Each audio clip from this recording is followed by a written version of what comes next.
Huwag po tayong matakot. Kasi sabi ng Panginoon, huwag naman daw tayo matakot.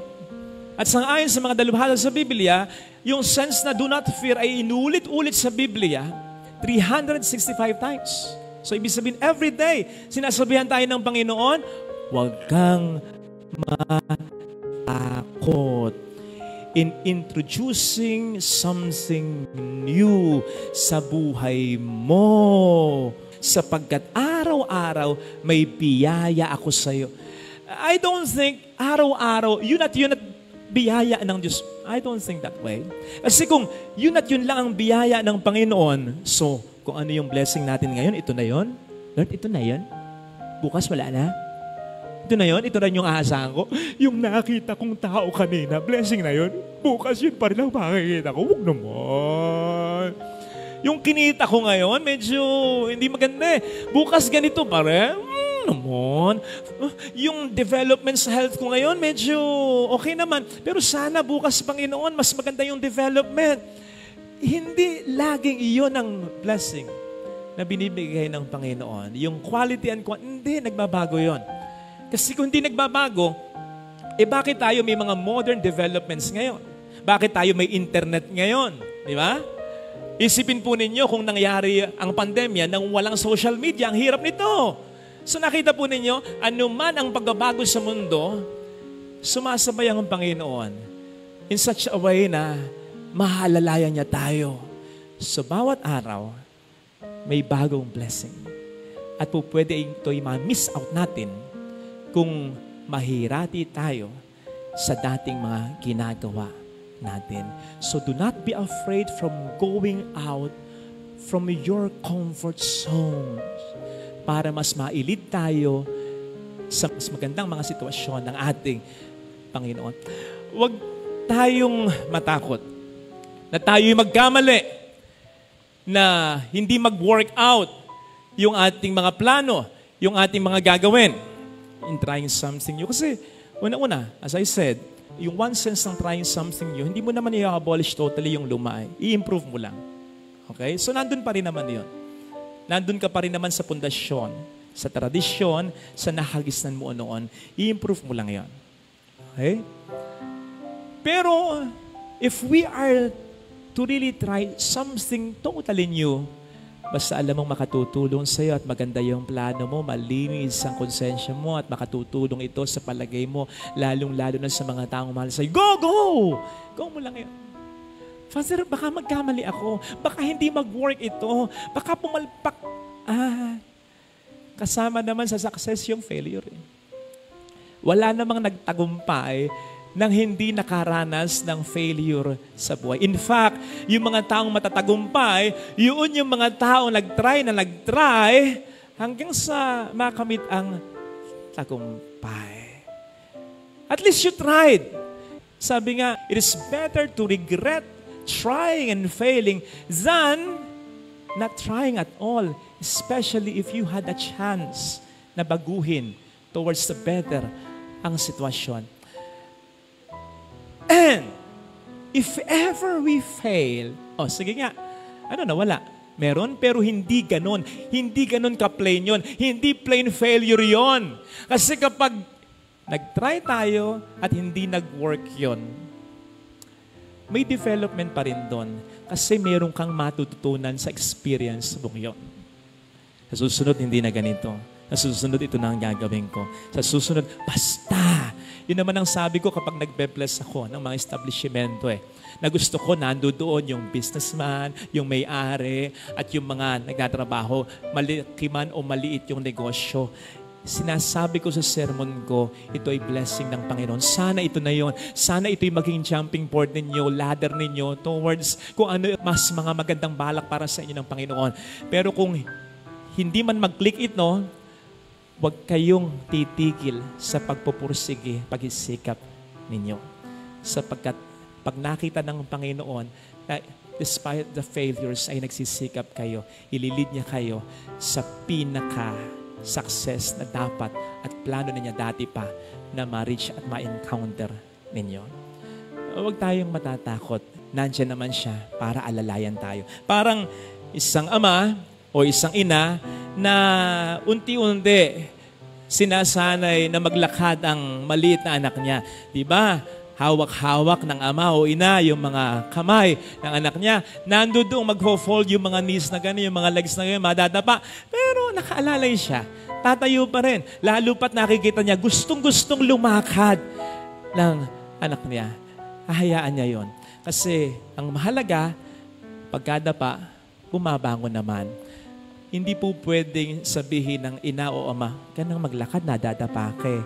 Kasi kapag hindi ito hahakbang, hindi nito ma-reach ang kanyang full potential and therefore hindi niya maaabot ang mga dapat pa niyang maabot.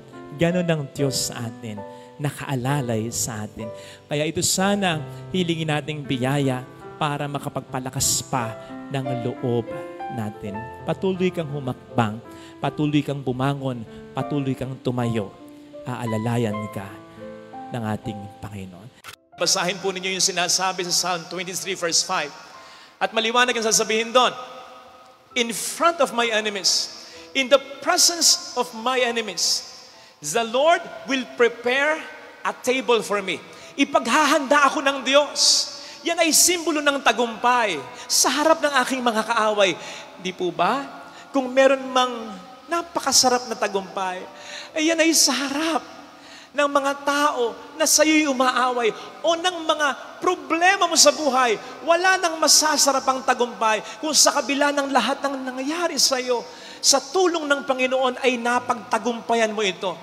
Take note, hindi sinasabi ng Salmo, kinakailangan mo nang wala ang kaaway. Kinakailangan mo nang walang problema sa buhay. And then God will prepare a table for us. No! Yes, may blessing kapag walang problema. Blessing yan. Pero wag natin kakalimutan that even in the midst of sufferings and problems, God can still and will still even more bless us. Sa katunayan, doon niya mas naipaparamdam ang kanyang kapangyarihan, ang kanyang pagmamahal when everything is not okay in our life. Kapatid, hindi mo kinakailangang i-edit ang buhay mo. Hindi mo kinakailangang sabihin sa sarili mo, wala akong problema, kung sa totoo lang, ang dami talaga. Hindi mo kinakailangan sabihin sa sarili mo, masaya ako, kung sa totoo lang, nalulungkot ka at nanghihina ka na. Pero, kung si Kristo talaga ay nasa buhay mo, at ang buhay mo ay nasa mga kamay ni Kristo, kapatid, sa kabila ng lahat ng ito, pwede mo pa rin ma-feel, you'll emerge victorious at panalo sa kabila ng lahat ng ito. Maayos din ito, malalampasan ko rin ito. Iba ang pag-asa ng tao na nasa mga kamay ni Kristo. Kagabi nga po, nung magpe-prepare ako para sa humilyang ito, nakita ko yung isang caption na may picture sa FB. Isang lalaki na may hawak ng rosaryo. Ang sabi ng caption, sino mang may hawak nito, siguradong panalo, walang talo. Maganda, pero kulang palagay ko. Kasi di ba may mga pagkakataong rosaryo ka ng rosaryo, simba ka ng simba, tapos darating na yung mga problema, feeling mo very down ka. Kaya nga susumbatan mo pa ang Diyos. Nagro-rosaryo naman ako, nagsisimba naman ako, bakit ganito? Kaya kulang yung mga ginagawa natin sa relihiyon. Kung hindi ito hahantong sa isang malalim na relasyon sa Panginoon. Tama na maghawak ng rosaryo, pero dapat mag-lead ito sa paghawak sa buhay natin ng ating Panginoong Jesucristo. Doon mas mararamdaman mo, sa kabila ng mga problema, malaki ang pag-asa. Mayorya ka, mananalo at mananalo ka. Kaya mga kapatid, isa ring dahilan kung bakit nakalambong ang mga imahe, ay upang sabihin sa atin, hindi naman mahalaga kung minsan yung pagtingin natin sa Diyos. Ang mahalaga kung paano tayo tinitingnan ng Diyos. You are valuable. You are the apple of the eyes of God. Mahal ka niya. Yun ang challenge. Hindi lang yung ipakita natin sa Panginoon na mahal natin siya, kundi yung maniwala ka talaga.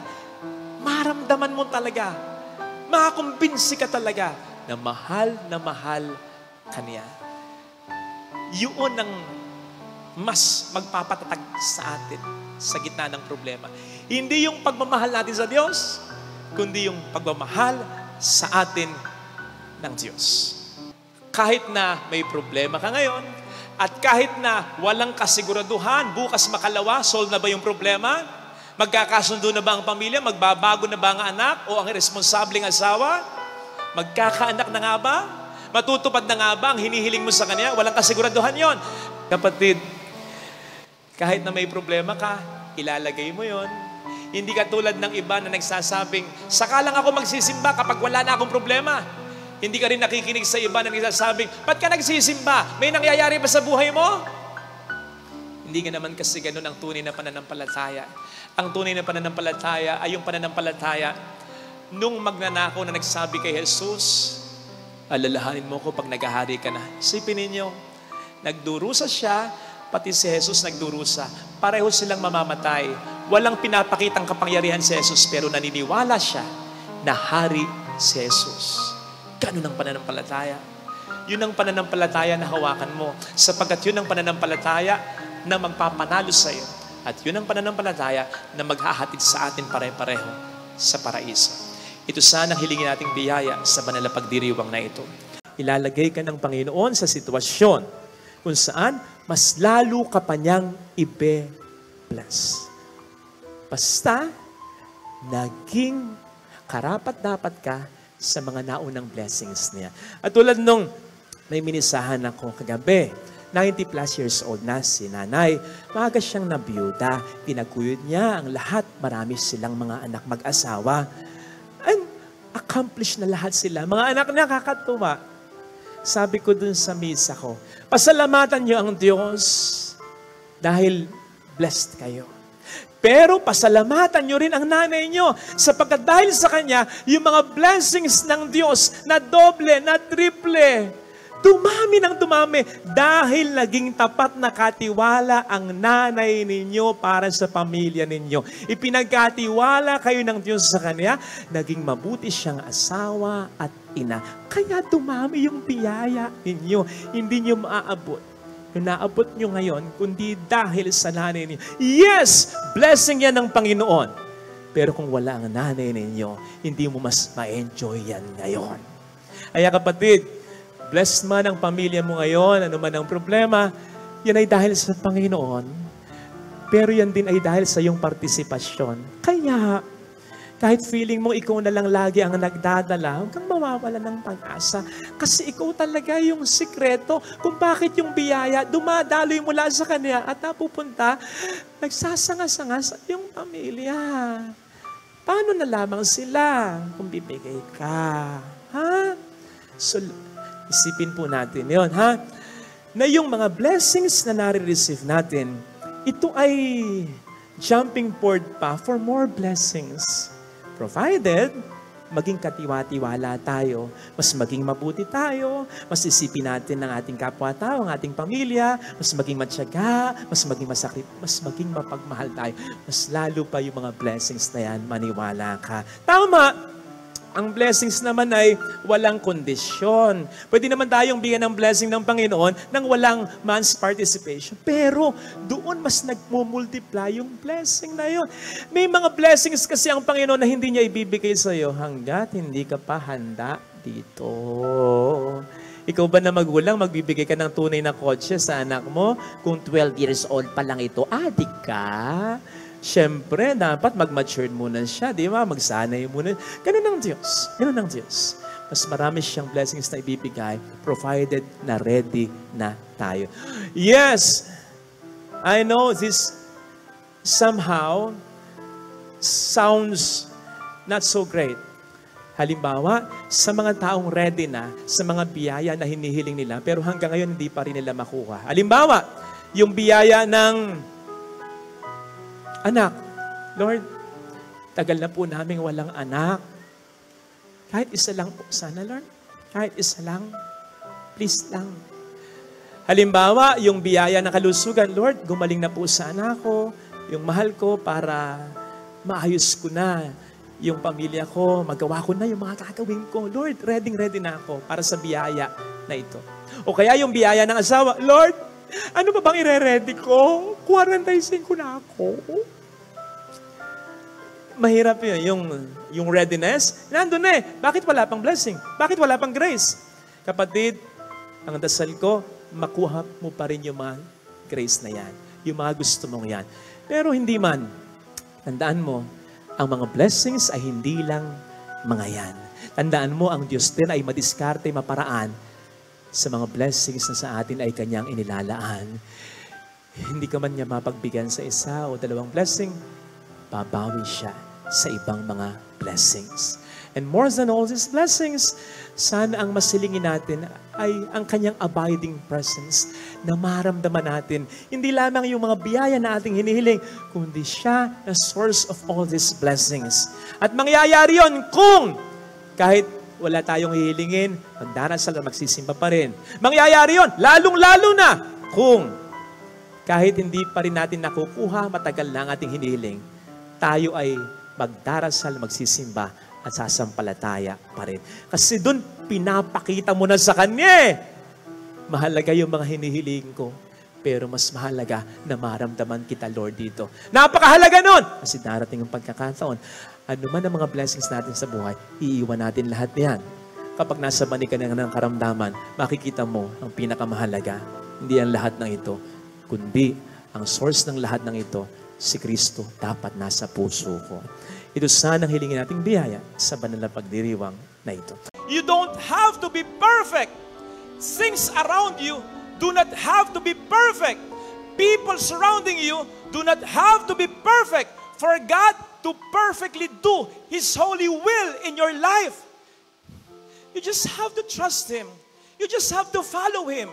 And things, unti-unti, will be alright. So ano man ang kalalagayan mo ngayon, kapatid, ano man ang sitwasyon mo ngayon, sino man ang tao sa paligid mo ngayon, ano man ang nararanasan mo ngayon, ikaw ay nasa sitwasyon na pwedeng-pwede kang katagpuin at tulungan gawa ng milagro sa buhay mo ng ating Panginoon. Remember, nag-ahayuma lamang ng lambat ang mga alagad nang tawagin sila ng Diyos, ng Panginoon. Nag-iigib lamang ng tubig yung babaeng Samaritana nang baguhin ni Kristo ang buhay niya. Nagkakasala pa nga si Mateo bilang isang publikano. Ginagawa ang kanyang trabaho nang biglang tawagin siya ni Kristo. And so God will meet us where we are. Yang tatlong yan, ilan lang sa halimbawa yang nalagyes sa Diyos. They followed Him. They trusted Him. And then miracles, boom, happened to them. So kahit sino, kahit ano, pwedeng gawa ng Panginoon ng milagro. You may be thinking, lalong-lalo na kung sadsad ka na ngayon sa suliranin, Father, again, that's too good to be true. Hindi na para sa akin yan, siguro para sa katabi ko.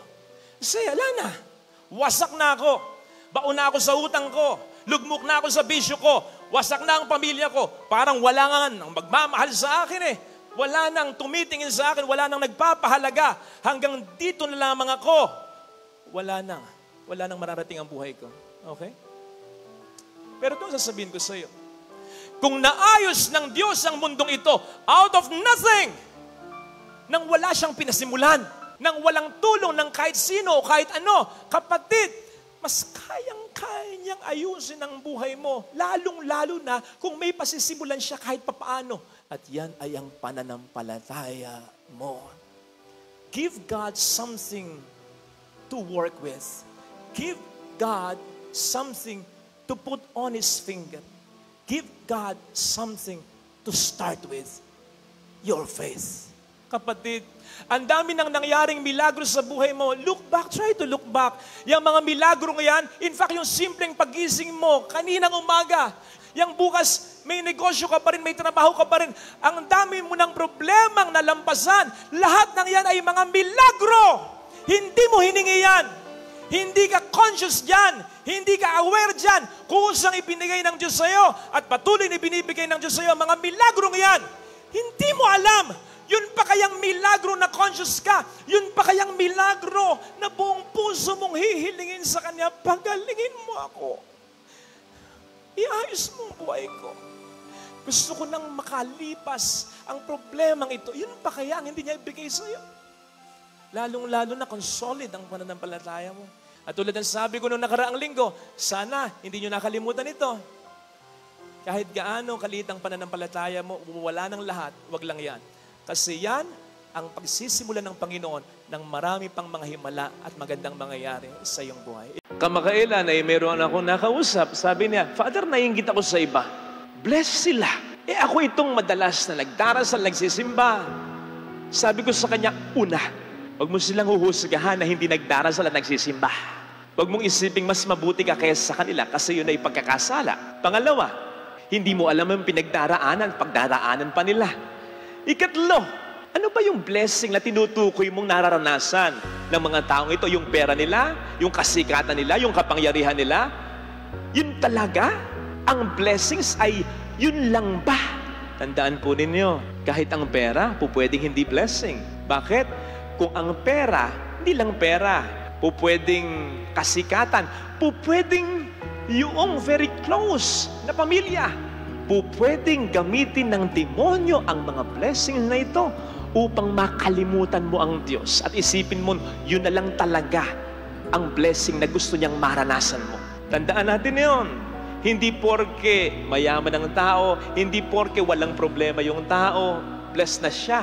Ay, tandaan po natin na hindi yun ang ultimate blessing na gusto ng Diyos na iparanas sa atin. Kung sa kanyang katanyagan, kung sa kanyang kasikatan, kung sa kanyang pagkakaroon ng happy family, kung sa kanyang pagkakaroon ng maraming pera, nalalayo siya sa Diyos at nakakalimutan niya ang Diyos, hindi blessing yun. Ginagamit ng demonyo yung mga blessing na yon upang makalimutan ng tao ang ultimate blessing, God who is the source of all blessing. Ang taong may pera nga, ang taong sikat nga, ang taong okay ang pamilya nga, pero wala naman ang Diyos sa buhay niya. Matutulad daw yan sa halaman na nakatanim sa disyerto o ilang. Nakatanim, tumutubo, pero darating ang pagkakataon, mamamatay din yan. Bakit? Wala namang tubig masyado sa disyerto So for quite some time, tutubo yan. Pero darating ang pagkakataon, mamamatay rin yan. Ang tao, pagamat kipit sa pera, hindi okay ang pamilya, may problema, may sakit pa, pero nasa sa buhay niya ang Diyos na totoong biyaya. Ito naman daw ay matutulad sa isang halaman o puno na nakatanim sa may batis, sagana sa tubig. So hindi natatakot na magtag-init o kaya'y maging tagtuyot sapagkat naroroon ang bukhal ng kaligayahan na nakatatagpuan sa Diyos lamang.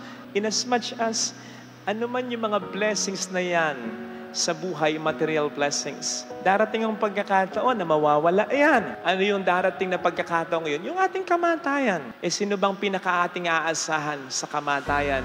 Lalo pat bago yung kamatayan yan, wala ka ng pag-asa kundi ang Panginoon lamang. Wala nang nandyan para sa iyo kundi ang Panginoon lamang. Wala nang saysay kahit ang pera mo kundi ang Panginoon lamang. Doon mo makikita ang Diyos talaga ang pinaka-mahalaga. Kaya sana, ngayon pa lang, yan ay ating madama. At mangyayari yan kung magiging faithful tayo sa pagtupad ng mga kondisyon ng blessings sa atin ng Panginoon. Na-overheard ko lang, may isang nagbiro sa isang tao na para bang nag-e-expect na tuparin niya yung ipinangako niya. Sabi nung narinig ko, ikaw na nga itong pinangakuan, gusto mo pa, tuparin ko, sobra ka na. Meron palang gano'ng katwiran. Nangako na nga ako sa'yo, gusto mo pa, tuparin ko, sobra na to. Ay, mga kapatid, sa Diyos, para sa Kanya, hindi mahirap ang mangako. At lalong sa Diyos, para sa Kanya, hindi rin mahirap ang tuparin ang pangako niya. Medyo nade-delay lang, medyo nagiging mahirap lang kung hindi tayo tumutupad sa mga kondisyon niya. Kaya sana, mga kapatid, bago tayo humingi ng mga biyaya at kung naghihintay na rin tayo ng mga biyaya, huwag tayong magwala ng pag-asa basta sa paghintay natin ng biyaya. Ito yung maging dahilan upang tayo mas mapalapit sa Kanya na pinakamahalagang biyaya. Ito sana ang hiling nating biyaya sa mananamisa. True to life story ng isang ex-NBA player, si Montes Williams. Ngayon nagko-coach na lamang yata, assistant coach sa NBA. Meron siyang asawa, mabait silang dalawa sa Ingrid. Happy family. maliliit pa yung mga anak nila. Isang araw, nagdadrive si Ingrid. May bumangga sa kanya. Overspeeding. Hindi siya, kundi yung bumangga sa kanya. And just like that, Monty's lost Ingrid, his wife of 20 years, because of someone's carelessness. Sa mga panahong yan, ang dali para sa kanila sisihin ng Diyos. Bakit ganun? Wala naman kami ginagawang masama. Wala kami inargabyadong tao. Hindi kami nagkulang sa iyo, tumutulong kami sa iba. Mabait na pamilya. Pero alam po ninyo, sa eulogy, bago ilibing si Ingrid, ang sabi ni Montes ay ganito, 1 John 4:16, God is love, God loves us. Sabi pa niya, in moments like this, it is easy to forget that. Totoo na. Mahal ako ng Diyos, pero bakit pag may dumating na problema, nakakalimutan kong mahal ako ng Diyos? Hindi nagbabago ang Diyos. Tapos sinudlong pa niya, Romans 8:28, God causes all things to work together for the good of those who love Him. Tapos dinugtong niya, this will work as hard as it is for me right now, for my family and you. Gaano man kahirap, I believe all this will work out. All things work together for the good of those who love Him. Hindi ko pa alam, hindi ko pa naintindihan kung paano magiging mabuti ang lahat. Namatay yung asawa ko, paano na ang mga anak ko, paano na kami. Pero naniniwala ako, hindi ko man maintindihan ngayon. Maintindihan ko rin pagdating ng panahon. Tapos ang sabi pa niya, we didn't lose her. We didn't lose Ingrid. Because when you lose something, you cannot find it. I know exactly where she is. Alam ko kung nasaan siya. Nasa langit siya. Magkikita pa rin kaming dalawa. That's faith. Without this kind of faith, sabi ng Bible, it is impossible to please God. Kala natin natutuwa ang Diyos kapag nagsisimba tayo? Okay, siguro. Pero mas natutuwa ang Diyos kung kahit may problema tayo, nagsisimba tayo. Yung kahit nakaganyan ka na lang, pero kumakapit ka pa rin.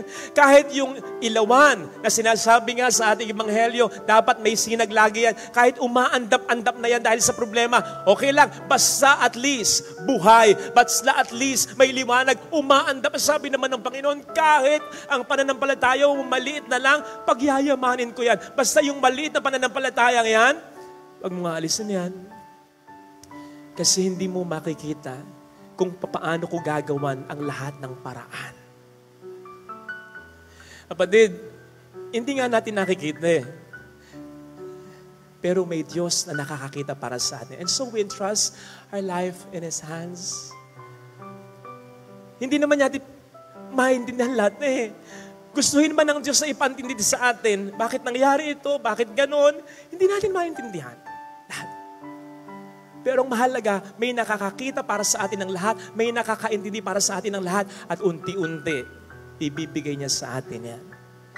Basta kapit lang, all things will work out. Kayo na magulang, di ba kulang na lang minsan sabihin ninyo sa anak ninyo, alam ko ginagawa ko. Kayo na mga magulang, hindi nga ba kahit naghihirap yung anak ninyo, natitiis nyo? Hindi. Pag walang saysay yung paghihirap, gagawa nyo ng paraan para maibsan yung paghihirap. Ayaw nyo yun, kaya nga kayo nagsisikap. Ayaw yung maranasan ng mga anak nyo, yung mga naging pagsisikap. Pero kapag alam ninyo na kung paanong naghirap kayo at nakatulong yun sa inyo, kahit naghihirap yung anak nyo, titiisin nyo bakit? Alam nyo makatutulong. Mas lalong ganun ang Diyos. Kaya sana ha, huwag mawawala ng pag-asa. Ano man ang problema, unti-unti, malalampasan mo. Maniwala ka. Hindi ako ang nagsabi. Ang Diyos ang nagsabi. Hindi ako. Hindi mo maririnig ang mensaheng ito kung wala nang magandang balak ang Diyos sa iyo sa kabila ng malalaking problema mo. Hindi kaya ang kahulugan ng buhay ay wala talaga sa mga material na bagay kung wala naman ang Diyos sa ating buhay. Kung walang pakikisama sa kapwa, pagtulong sa mga nangangailangan, malinis na konsensya, matibay na pananampalataya, kung walang kabaitan sa iyong pagkatao, kung walang honesty, fidelity sa asawa mo, kung walang pagmamahal sa pamilya mo, anong silbi ng mga material na bagay? Wala yan. Hindi nga ba't ang kaligayahan ba ng buhay ay sa pagtupad ng ating mga plano sa buhay? Hindi naman, sapagkat in the first place, hindi naman talaga matutupad lahat according to our plan. At tulad ng hangal na mayaman, di naman niya pinlanong mamamatay siya. Katulad ng hindi mo rin pagplano sa pagluluko ng asawa mo, sa pagkakasakit ng mahal mo, sa pagkamatay ng mahal mo. Katulad ng hindi mo rin pagkaplano sa pagkabagsak ng negosyo mo, pagkabagsak ng anak mo sa pag-aaral nito. Katulad ng hindi mo rin pagkaplano na nagalit sa iyo ang mahal mo, hindi mo pinlano ang lahat ng ito. Kaya't ang kaligayahan ng buhay ay ang pag-surrender natin ng ating buhay sa Kanyang mga kamay, sapagkat He will make sense of all this. All the beautiful things, lalagyan niya ng kahulugan ito. All the bad things, kasalanan man natin o hindi, lalagyan din niya ng kahulugan ito. Kung papaanong kapag ang lahat ay pinagkatiwala natin sa Kanya, ang lahat ng mga pangit na nangyari sa ating buhay, kasalanan man natin o hindi, ay magiging parte ng ating kagandahan. Kung papaanong ang isang obra, hindi naman lahat ng anggulo na yan ay maganda. May mga pangit na shade yan, may mga pangit na tabas yan, pero bahagi yan ng Kanyang kagandahan. Ganon ang mangyayari sa atin. Kapag ang lahat ay pinasakamay natin ng Diyos natin. Kaya nga in that way, sino ba ang makapagbibigay ng kahulugan sa obra, kundi yung may likha sa Kanya? Ganon din sa atin. Hindi tayo po pwedeng i-define ng mga kapwa natin kasi ang nakikita lamang nila ay bahagi lamang ng pagkatao natin. Hindi nila alam ang pinagdaraanan natin. Hindi nila alam ang mga struggles natin. Hindi nila alam yung mga iniisip at pinoproblema natin. Tanging ang Diyos lamang nakakaalam. Kahit nga ikaw you don't have to define yourself. Kasi kung minsan maawa ka sa sarili mo, bakit ganito ko? Ba't iniwan ako? Hindi ba ako mahal ng Diyos? Bakit nangyayari sa akin ang lahat ng ito? Ang tanging makapagde-define sa'yo ay yung naglikha sa'yo na may magandang plano para sa'yo. Ang Diyos lamang. Kaya nga sabi rin sa Ebanghelyo, deny yourself, na po pwede nating pakahulugan sa kahit yung personal na pagtingin mo sa sarili mo, lalo pa kung disoriented ito, kalimutan mo yan. Ang mahalaga, maniwala ka. Mahal ka ng Diyos. Ano man ay yung mga pangit na nangyayari, may mangyayari pa rin mabuti. May magandang plano ang Diyos para sa iyo. Nag-iisa ka. You are unique. God loves you. God will save you. Just hold on. He will lead you safely in your life's journey. Kung yung masama, gagantihan mo ng masama, hindi mawawala yung masama. Pero kung yung masama, gagantihan mo ng mabuti, may tsansa na mawala yung masama. Kapag may ginawang masama sa iyo at ginantihan mo, remember, kaya nga inalis na ni Kristo yung an eye for an eye, a tooth for a tooth. Hindi nagpo-promote ng violence yan. Sinabi yung batas na yan para limitahan yung paghihigante. Pag isang ngipin lang dapat. Pero bakit ayaw ni Kristo yan? May tendency tayong malakas na kapag tayo'y naghigante, mas matindi. Hindi natin nakokontrol ang ating paghihigante. So isipin mo, ginawang ka ng masama, gumanti ka ng masama. Yung ginawa mo, mas matindi. Kung ikaw man ay tama at siya man ang mali, hindi niya marirealize na mali siya. Sapagkat ginantihan mo siya na mas matindi pa, iisipin niya, tama nga yung ginawa ko sa'yo. You see? Tama nga yung ginawa ko sa'yo. At one point, nagkuhuli pa. Tama ba yung ginawa ko sa kanya? Niloloko siya. Pag ginantihan mo siya, i-confirm niya sa isip niya, tama yung ginawa ko sa'yo. Walang hiyakang ang talaga. Naintindihan niyo po ba? Kaya napakahalaga ng hindi gaganti. Pero, stand ground ka pa rin. Standing your ground. Hindi ba yun ang sabi sa Proverbs 25:22?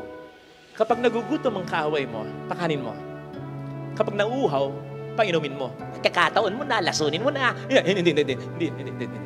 Hindi yun ang sinasabi sa Proverbs 25:22.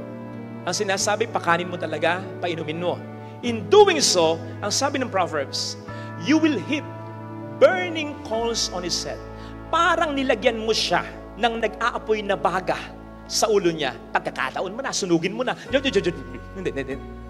Ang sinasabi ng Proverbs 25:22, pag ginawa mo siya ng mabuti sa kabila ng masamang ginawa niya, kinukonsensya mo siya sa ginawa niya. Nangyari yan kay David.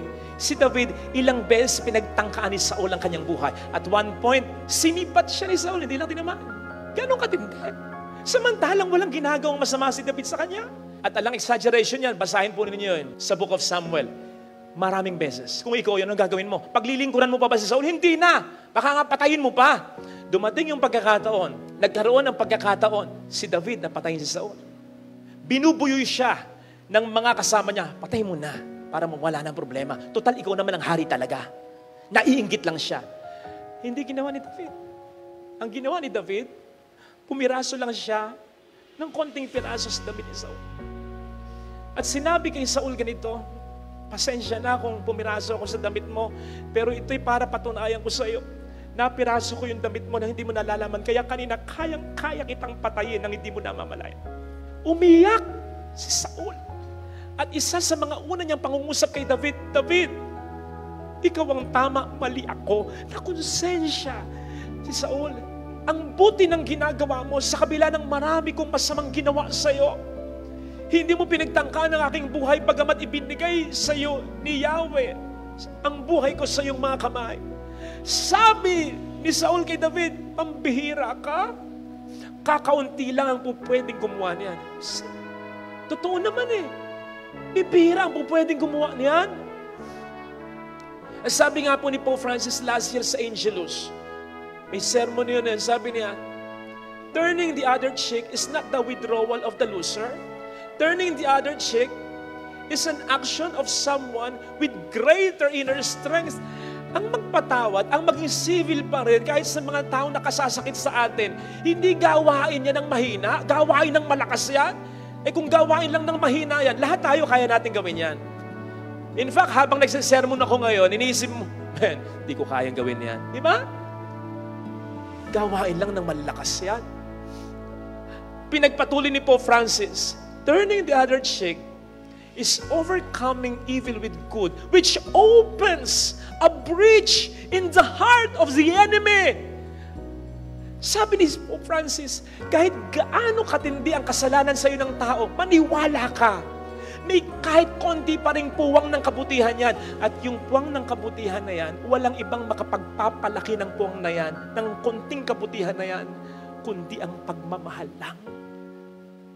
So wag mong sasayangin yung tsansa na makonsensya pa siya sa ginawa niya sa iyo. Wag mong sasayangin ang tsansa, lalong-lalo na kung ang nagkasala sa iyo ay hindi naman iba sa iyo. May pinagsamahan naman kayo. Hindi man dumating yung pagkakataong mapanumbalik yung dati. Maging civil man lang. Hindi yung magtatalikdan na kayo. Hindi yung isusumpa nyo na isa't isa. Hindi yung kahit reunion, wala nang pagsasama talaga. Hindi yung itatakwil mo. Huwag ganon. Kasi kahit paano mayroon pang chance, huwag mo sasayangin yun. Palutangin mo sa pamamagitan ng pagmamahal mo yun. Tandaan po natin ha, ang pinakamagandang paghihiganti is not to get even. Hindi yung makagawa ng masama sa gumawa sa'yo ng masama. Ang pinakamagandang paghihiganti sa tulong ng Diyos ay yung mawala ang masama. Yung makonsensya, yung gumawa sa'yo. Napakabuti ng asawa ko, ba't ka niloko? Napakabuti ng magulang ko, ba't hindi ko nirespeto? Napakabuti ng kapatid ko, isang beses hindi niya ako napagbigyan, nagtampo ko, nakalimutan ko yung maraming beses na ginawa niyang pagtulong sa akin. Napakabuti ng anak ko, tinakwil ko. Wala akong kontento. Kapatid, hindi mangyayari yun. Kapag puro masama ang ibibigay mo, dahil puro masama ang binigay niya sa'yo, huwag mong aalisin yung tsansa. Huwag, kasi maapektuhan ka rin. Lalo na, kung hindi ibang tao yung nagkasala sa iyo. Mga kapatid, mahirap ito. Pero isipin po ninyo, hihingin ba sa atin ng Panginoon ito nang hindi natin kakayanin? No. Ang sabi, be perfect as your Heavenly Father is perfect. Alam po ninyo, ang perfection sa Bible, yung something reaches its purpose for which it was created. Anong purpose natin ba tayo nilikha ng Diyos? Tayo'y kawangis ng Diyos. So may kakayanan tayong maging katulad ng Diyos. Sa paanong paraan? Sa paraan ng ating pinag-uusapan. Hindi niyo po ba naisip? Ha? Ang sabi sa Ebanghelyo, kapag nagpapatawad daw tayo magiging tunay na mga anak ng Diyos. Isipin niyo yun. Hindi sinabing kapag nagbibigay kayo, mas mahirap kasi ang magpatawad. Ibig sabihin ba nun, kapag nagpapatawad tayo lang ang anak ng Diyos? Yung iba hindi, kasi hindi sila nagpapatawad? Anak din sila ng Diyos. Kaya lang, lumulutang yung pagiging anak mo ng Diyos. In pleasing others, you cannot please everyone. Biruin mo, ang dami mong ginawa sa katawan mo, ang dami mong masasarap na pagkain na iniwasan, tiniis na hindi matikman para ma-maintain lang ang figure ng iyong katawan. Ang dami mong isinakripisya para sa negosyo, para sa trabaho, para sa pamilya mo. Maabot mo lang din ang pangarap mo, pero pag ito'y hindi tiningnan, hindi pinuri, hindi inaffirm, hindi pinahalaga ng tao, hindi ka magiging masaya. Kaya ako sinabi, na simple lang na maging masaya. At yun ay upang ang gawin natin ay ang kalooban ng Ama. Doon tayo magiging masaya. Hindi aksidente na nang magkatawang taong Diyos na si Jesus ay pinili niya maging mahirap lang. Kaya ipinanganak siya sa sabi-saban lang upang ipakita sa atin, simple lang. Hindi mo kinakailangan maging mayaman. Hindi mo kinakailangan maging napakatalino. Hindi mo kinakailangan maging napakamakapangyarihan upang ikaw ay maging masaya. Magpakatao ka lang, magpakabuti ka. Gawin mo ang kalooban ng lumikha sa iyo at magiging masaya ka ng totoo. Yes, kung minsan, mahirap gawin ang kalooban ng Diyos. Mahirap magpakabuti. But come to think of it, we are made for this. We are made that way. Nilikha tayo ng Diyos na mabuti. Kaya dapat maging simple lang ang maging pagpapakabuti. Pagpapakatao, ginagawa lang talaga natin komplikado. Nilikha tayong kalugod-lugod ng Diyos. Pero anong ginawa ng tao? Ginawa natin komplikado. Ang sabi naman ng Diyos, malinaw na malinaw, pwede mong kainin ng lahat, wag lang yung bunga niyan. Kapag ginawang komplikado ng tao, bakit lahat pwede kainin? Ito hindi. Ay, hindi pwede.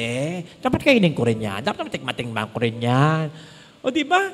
Simple lang naman. Mahalin mo ang asawa mo. Maging faithful ka. Hindi naman siya mapagmahal sa akin. Ganito siya, ganun siya. Maging marespeto ka, igalang mo ang iyong ama at ina. Kapatid mo, wag mo ituring na iba. Napakasimple niyan. Ang dami-dami nating ginagawang dahilan upang makatungtong tayo sa kasalanan. Ginagawa din naman ng iba. Pwede na yan. Hindi na kasalanan na yan. Kaya sa halip na ma-maintain natin na tayo'y malinis, na tayo ay mabuti, na tayo ay masaya, sinisira, binababoy, at pinarurumi tayo ng pagkakasala. Kapatid, again, simple lang upang tayo maging masaya. Gawin natin ang kalooban ng Ama. Maging mabuti lang, magiging masaya ka. Di ba sinasabi natin, kasabihan yung, walang taong mapagbigay ang namatay ng dilat ang matao. Mahirap. Kasi pinagpapala ng Diyos sa mga taong mapagbigay. Totoo yan. Pero pwede na natin sabihin, walang taong mabait ang namatay ng mapait. I mean, malungkot. May pagsisisi. May galit, may inggit. Walang ganong mabait na namatay. Lahat ng mabait nabubuhay at masayang namamatay. So yun sana ang hilingin nating biyaya sa banal na pagdiriwang na ito. Pamiting gawing komplikado ang buhay. Maging mabait ako at magiging masaya ako. Di ba, ganun din naman ang prayer natin para sa kapwa natin, lalo na para sa mga taong sa atin ay mahalaga. Kapag tapos ng communion at nagbe-bless ako, di ba, nag-ahawak-hawak pa kayo ng kamay, lalong-lalo na mga mag-asawa, magkakapatid, mag-ina, mag-ama, sigurado ko, di naman kayo nagdarasal na, sana manatiling kwapo at maganda itong asawa ko. Sana maging kilala, balang araw itong anak ko. Sana yumaman itong... Hindi. Sigurado ko kung nagdarasal man kayo, kapag birthday ninyo, kapag bagong taon, kapag Pasko, kung nagdarasal kayo ng material na bagay, lalo na pag nagsisimba kayo, sigurado ko, ang unang-una, o kung hindi man nauna, ay pilit na inihahabol ninyo, Lord, pero sana higit sa lahat, maging maayos ang pamilya ko. Ibig sabihin, maging faithful yung asawa ko lagi sa akin. Ibig sabihin, maging masunod rin yung mga anak ko, marespeto sa akin. Ibig sabihin, magmahalan ang mga anak ko. Ibig sabihin, maging okay kami ng nanay ko, ng tatay ko, ang mga magulang ko, magmahalan ng totoo, maging okay kami ng kapatid ko. O diba? Yun yung pinagdarasal ninyo. Ang maging mabuting tao, ang mahal niyo. Ngayon, di man maging mabuti yung asawa, sorry. Di man maging mabuti yung isang miyembro ng pamilya, sorry to hear that, sorry to know that. Pero ikaw manatili kang mabuti. Huwag mong gagantihan ng masama. I mean, hindi niya iniaasikaso ang mga anak mo, pati ikaw gano'n na rin. I mean, nagmamataas siya, na kapatid mo, pati ikaw magmamataas na rin. Mabawasan man ang pamilya dahil sa pagiging masama niya, dahil sa pagiging hindi mabuti niya, hindi man maiwasan yon, manatili na lamang na intact yung natitira at mananatiling intact yung natitira kung magpapakabuti ka at yung iba. Sabi ng Diyos patungkol sa ating Panginoong Jesus, lubos kitang kinalulugdan. Ang ibig sabihin, again, ang kinalulugdan, gusto niyang nakikita. So, ibig sabihin, walang moment sa buhay ni Jesus na hindi siya tinitingnan ng tatay ng Diyos Ama. Ganon din ang ginamit para kay Elizabeth at Zacarias, kapwa sila kalugod-lugod sa Diyos. Ganon din ang ginamit na description kay Mama Mary.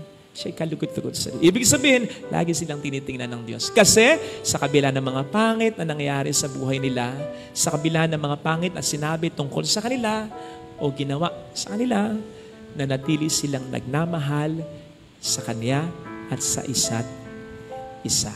Kaya naman na-bless sila. Kasi hindi po pwedeng nagpapakabuti ka, merong moments sa buhay mo na hindi ka titigan ng Diyos. Wala. Sa Bible, ang sinasabing, God turns away His face from the proud men, yung mga taong gumagawa ng kasalanan, yung mga taong mayabang, yun, inaalis niya yung tingin niya. Pero sa taong nagpapakabuti, nagpapakabuting asawa ka, magulang, kapatid, lahat ng nangyayari sa iyo, alam ng Diyos. Kaya hindi pwedeng hindi Kanya tulungan kung kinakailangan mo man ng tulong niya. Ito sana, mga kapatid, ang ating pagdasal sa ating banal na misa upang tunay nga tayong maging masaya. Kamakailan ay meron akong nakausap, sabi niya, Father, naiinggit ako sa iba. Bless sila. Ako itong madalas na nagdarasal, nagsisimba. Sabi ko sa kanya, una, huwag mo silang huhusgahan na hindi nagdarasal at nagsisimba. Huwag mong isiping mas mabuti ka kaysa sa kanila kasi yun ay pagkakasala. Pangalawa, hindi mo alam ang pagdaraanan pa nila. Ikatlo, ano ba yung blessing na tinutukoy mong nararanasan ng mga taong ito? Yung pera nila, yung kasikatan nila, yung kapangyarihan nila? Yun talaga? Ang blessings ay yun lang ba? Tandaan po ninyo, kahit ang pera, pwedeng hindi blessing. Bakit? Kung ang pera, hindi lang pera, pwedeng kasikatan, pwedeng yung very close na pamilya, pwedeng gamitin ng demonyo ang mga blessings na ito upang makalimutan mo ang Diyos at isipin mo, yun na lang talaga ang blessing na gusto niyang maranasan mo. Tandaan natin yun. Hindi porke mayaman ang tao, hindi porke walang problema yung tao, blessed na siya. Ay, tandaan po natin na hindi yun ang ultimate blessing na gusto ng Diyos na iparanas sa atin. Kung sa Kanyang katanyagan, kung sa Kanyang kasikatan, kung sa Kanyang pagkakaroon ng happy family, kung sa Kanyang pagkakaroon ng maraming pera, nalalayo siya sa Diyos at nakakalimutan niya ang Diyos, hindi blessing yun. Ginagamit ng demonyo yung mga blessing na yun upang makalimutan ng tao ang ultimate blessing, God who is the source of all blessing. Ang taong may pera nga, ang taong sikat nga, ang taong okay ang pamilya nga, pero wala naman ang Diyos sa buhay niya. Matutulad daw yan sa halaman na nakatanim sa disyerto o ilang. Nakatanim, tumutubo, pero darating ang pagkakataon, mamamatay din yan. Bakit? Wala namang tubig masyado sa disyerto So for quite some time, tutubo yan. Pero darating ang pagkakataon, mamamatay rin yan. Ang tao, bagamat gipit sa pera, hindi okay ang pamilya, may problema, may sakit pa, pero nasa sa buhay niya ang Diyos na totoong biyaya. Ito naman daw ay matutulad sa isang halaman o puno na nakatanim sa may batis, sagana sa tubig. So hindi natatakot na magtag-init o kaya'y maging tagtuyot sapagkat naroroon ang bukhal ng kaligayahan na nakatatagpuan sa Diyos lamang. Inasmuch as ano man yung mga blessings na yan sa buhay, material blessings, darating ang pagkakataon na mawawala yan. Ano yung darating na pagkakataon ngayon? Yung ating kamatayan. Sino bang pinaka-ating aasahan sa kamatayan? Lalo pat bago yung kamatayan yan, wala ka ng pag-asa kundi ang Panginoon lamang. Wala nang nandyan para sa iyo kundi ang Panginoon lamang. Wala nang saysay kahit ang pera mo kundi ang Panginoon lamang. Doon mo makikita ang Diyos talaga ang pinaka-mahalaga. Kaya sana, ngayon pa lang, yan ay ating madama. At mangyayari yan kung magiging faithful tayo sa pagtupad ng mga kondisyon ng blessings sa atin ng Panginoon. Na-overheard ko lang, may isang nagbiro sa isang tao na para bang nag-e-expect na tuparin niya yung ipinangako niya. Sabi nung narinig ko, ikaw na nga itong pinangakuan, gusto mo pa, tuparin ko? Sobra ka na. Meron palang gano'ng katwiran. Nangako na nga ako sa'yo. Gusto mo pa, tuparin ko? Sobra na to. Ay, mga kapatid, sa Diyos, para sa Kanya, hindi mahirap ang mangako. At lalong sa Diyos, para sa Kanya, hindi rin mahirap ang tuparin ang pangako niya. Medyo nadidelay lang, medyo nagiging mahirap lang kung hindi tayo tumutupad sa mga kondisyon niya. Kaya sana, mga kapatid, bago tayo humingi ng mga biyaya at kung naghihintay na rin tayo ng mga biyaya, huwag tayong magwala ng pag-asa basta sa paghihintay natin ng biyaya. Ito yung maging dahilan upang tayo mas mapalapit sa Kanya na pinakamahalagang biyaya. Ito sana ang hiling nating biyaya sa mananamisa. Sa Negros Occidental ay mayroong isang chapel doon na nabansagang the chapel or the church of the angry Christ. Ang kapilya o simbahan ng galit na Kristo. Ang dahilan ay dahil sa may sanctuary niya, sa may bandang altar, may painting depicting Jesus as seemingly angry. Ayan. Nakita niyo na, mukha ngang galit. Diba?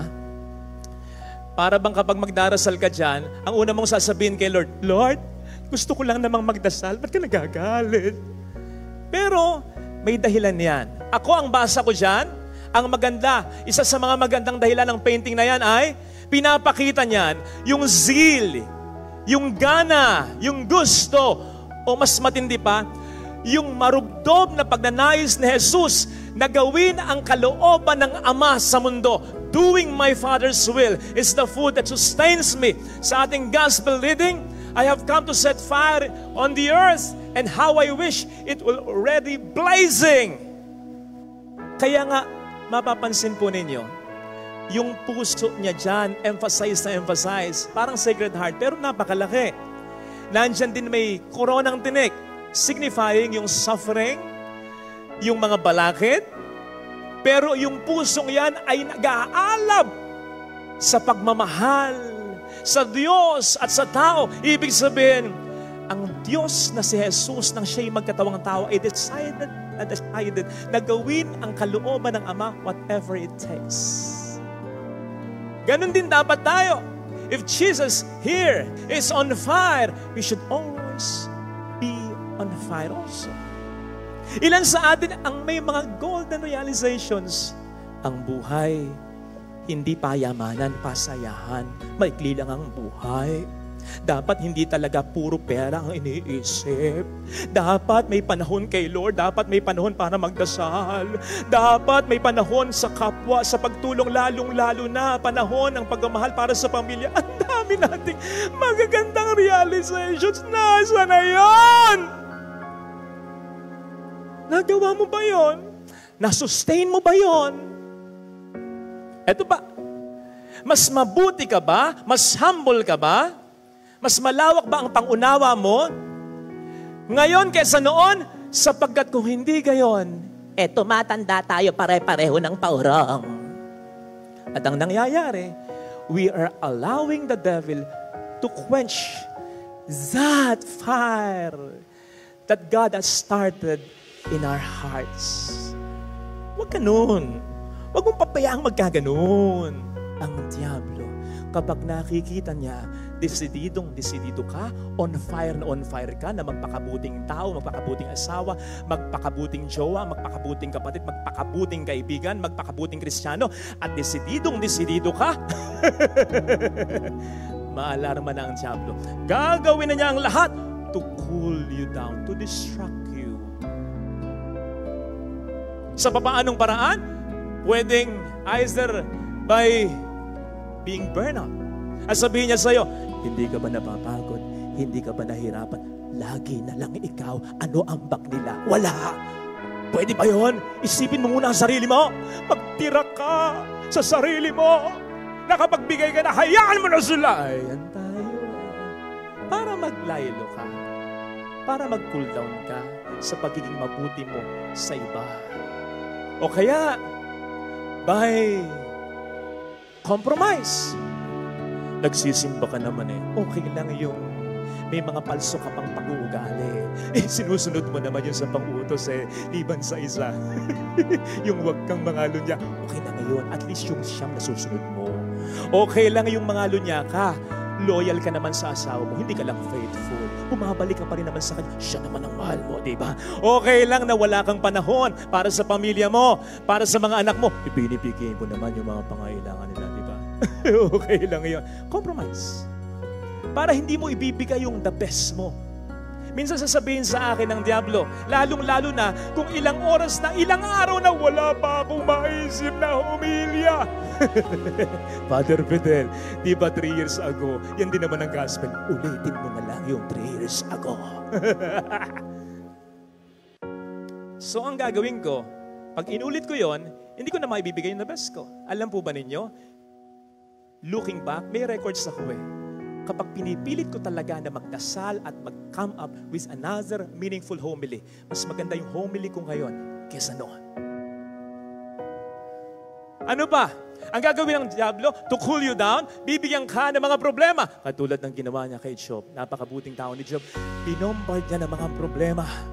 Para pag naranasan mo yung problema sa negosyo, sa trabaho, either napakahirap o napakabigat or either sa pamilya mo pa nangyari, yung bang napaka-intense ng problema na kapag naranasan mo ay masasabi mo yung expression, Brad, para akong binuhusan ng malamig na tubig. Hindi ba? Kapag binuhusan ka ng malamig na tubig, natutulala ka, napipigilan ka, nag-cool down ka.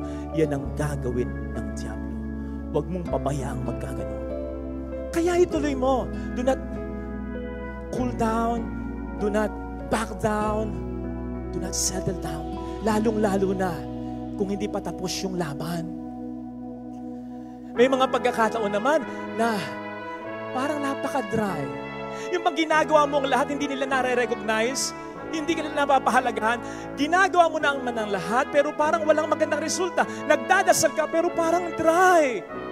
Parang hindi siya nakikinig sa yung mga sinasabi sa kanya. Parang ang layo-layo niya. Kapatid, again, ituloy-tuloy mo lang. Tandaan mo, kahit mga dry moments yan, to remind you, dry leaves, dry woods, burn best. Kapag tuyo ang dahon, kapag tuyo ang kahoy, mas lalong mag-aapoy. Kapatid, kahit mga pagsubok na yan ay nararamdaman mo, ituloy mo yung pagiging desidido mong magpakabuting tao. And I assure you, wala nang makapapigil pa dito kahit ang demonyo. Do not give up. Sa mga kabataan na mahilig mag-shopping, daming pera may nakita kang isang bagay. Ang dami mo ng sapatos At alam mo na hindi mo siya pwedeng gamitin anytime soon. Ibili ka pa rin? May isang bagay na nakursunadahan mo lang kasi ang ganda Bili ka na? Gayong alam mo na pwede mong hindi naman magamit talaga. Pero bibilin mo pa rin. The moment na binili mo yon and you keep that, of course, ay magiging bahagi na yon ng mga valuable things sa buhay mo na sa totoo lang hindi naman valuable talaga. Pasensya na sa mga may edad na nanonood si mama at si papa. Pero kung minsan, ganyan naman din ang mga ang katatanda. Hindi na yung sa pagbili ha, yung mga gamit na pwede mo namang i-dispose na at ipamigay o kaya ibenta sa murang halaga. They'll keep it. Yan ang madalas namin pinagtatalunan ni Mama. Kamakailan lang sabi sa akin, anak! Yung mga ipinamibigay o binibenta sa murang halaga para pakinabangan ng iba, sayang yan! Magagamit pa yan! Sabi ko, kailan? Hindi ko lang alam.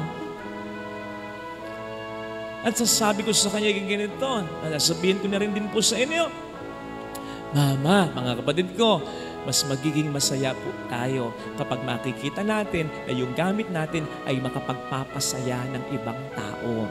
Lalo pat kung ito'y nakaimbak lang at nakaburo lang sa aparador mo. Kaya ang idea, huwag ka nang bumili, huwag ka nang tumanggap, o kaya huwag ka nang mag-keep ng isang bagay na alam mo namang hindi mo kakailanganin talaga sa buhay. Ganon din ang nangyayari sa mga pangit nating karanasan. Na-hurt ka na-disappoint ka okay lang yun. Kesa naman maging masaya ka, umiyak ka, pero ipagpag mo lang. Huwag kang mag-fall into that temptation na, sige kikimkimin ko, sige isipin ko, sige tatandaan ko, sige magpaplano ako, lalarasunin ko ang taong ito. Huwag ganun. Kasi the moment you keep it, parang yung gamit na hindi mo naman gagamitin, it becomes part of you. Or you become part of it.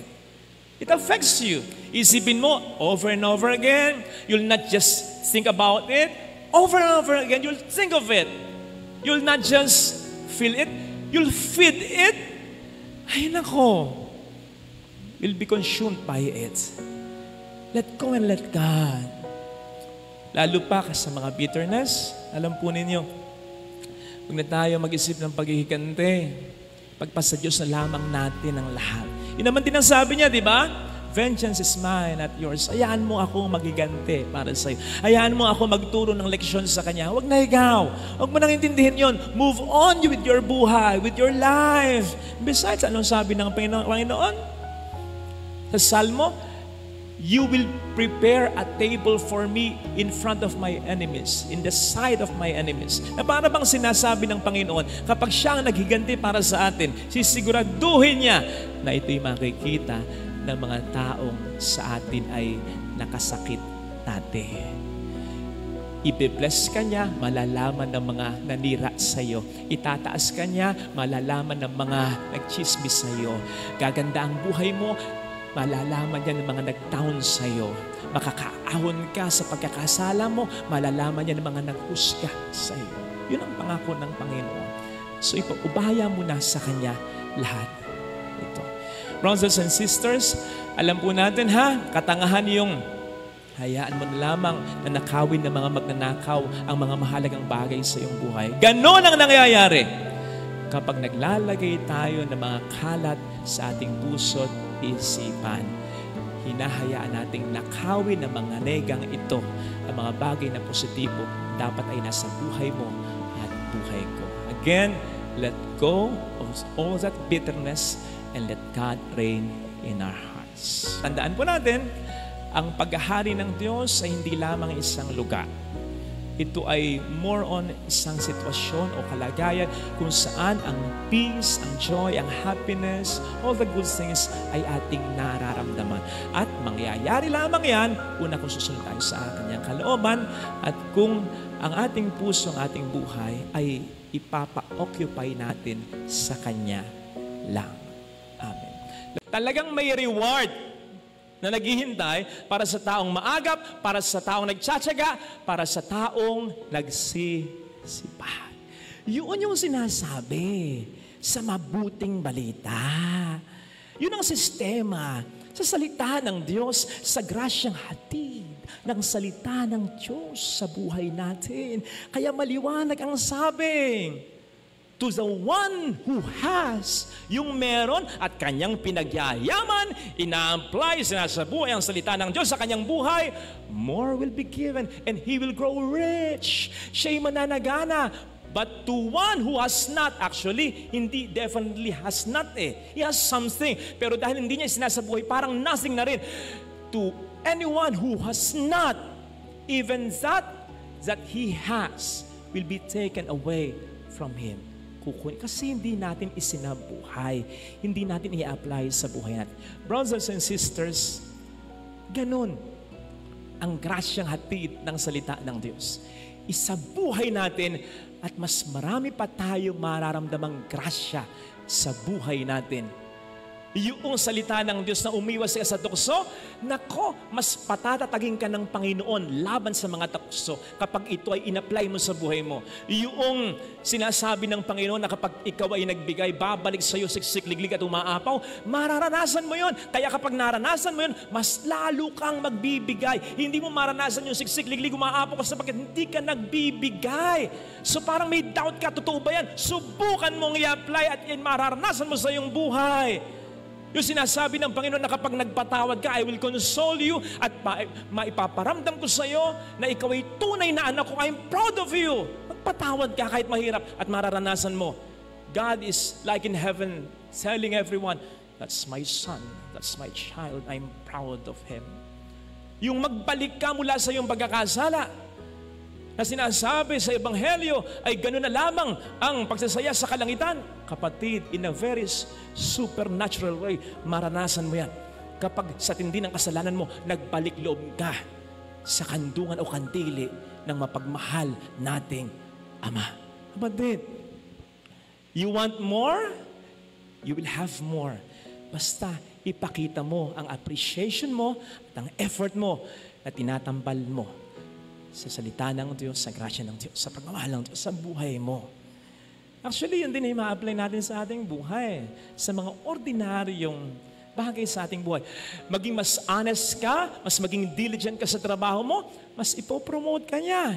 Mas maging mapagmahal ka, malambing ka sa asawa mo, mas palalalimin ng Panginoon ang pagsasama niyong dalawa. Mas maging responsable ka at mapagmahal kang mga magulang, mas igagalang ka ng mga anak ninyo, ng mga anak mo. Mas maging mabuting anak ka at mas mararamdaman mo ang pagiging ina at tatay ng mga magulang mo. Mas maging caring kang kapatid at ang iyong kapatid sa iyo ay mas magiging expressive, mas maging mabuti kang tao at marami kang ma-attract na mabubuting bagay, marami kang mamamagnet na mabubuting bagay at pangyayari sa buhay na ito.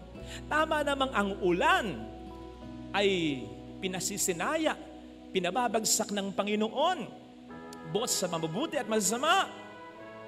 Ang araw ay pinasisikan niya both sa mabubuti at masama.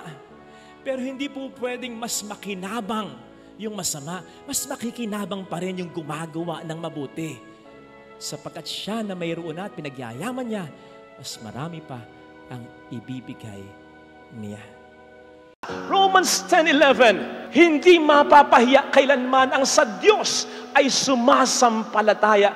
Kaya pwede ba, huwag mong karakarakang tutuldukan o lalagyan ng period anumang pangit na yugto sa buhay mo kung sa totoo lang ay kamalang ang inilagay ng Diyos dito sapagkat dudugtungan pa niya ng magandang storya ang buhay mo. Keep on trusting, keep on believing. Good things are still coming. Baka sineset up ka ng Panginoon sa isang matinding milagro na kapag binigay niya sa iyo, mas pupurihin mo siya at mas pupurihin siya ng tao dahil sa iyo. Tama namang magandang sharing kung minsan, gumising po ako kaninang umaga. Praise God, praise His goodness. May trabaho po ako araw-araw. Bukas may inaasahan akong trabaho kita. Praise God, His goodness. Maganda yon. Pero mga kapatid, parang ordinaryo yon. Sapagkat halos lahat naman tayo, marami sa atin ang may ganon. Pero yung patotoong ganito, stage 3 cancer po ako, pero gumaling ako. Praise God. Namatay po yung asawa ko. After a month, yung anak ko naman ang namatay. Pero nakaya ko. Praise God. Dati po, halos wala na kaming makain ang mga anak ko. Pero imbis na kumapit ako sa patalim, kay Lord ako kumapit, nakabangon ako. Maganda na po ang takbo ngayon ng aking negosyo. Praise God. Hindi ba't mas magandang patotoo yun? Anong malay mo?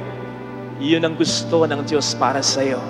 Kaya kapatid, anuman ang mabigat, matindi mong problema ngayon, I suggest kapag nagdarasal ka, Lord, lalaban ako, tulungan mo ako, at ipinapangako ko ngayon pa lang, kapag nalampasan ko ito sa tulong mo, ilalaan ko ang buong buhay ko sa pagpapatotoo ng ginawa mo sa aking milagro. Amen? Claim it! Claim it! Kaya kapatid, anuman ang matinding problema, huwag kang mawawala ng pag-asa.